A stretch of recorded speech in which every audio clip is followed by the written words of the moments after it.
Merhaba çocuklar. Bugün iş makinelerini öğreneceğiz. Bu bir damperli kamyon. Kamyon nasıl ses çıkarır? Bu aracı tanıyor musun? Bu bir kepçe. Sıradaki aracı tanıyabildin mi?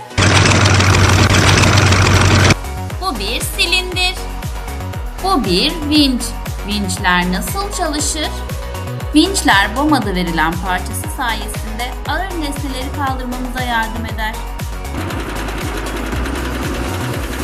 Bunu tanıyabildin mi? Bu bir mikser. Bu sesi tanıyabildin mi? Bu bir çatallı kaldıraç.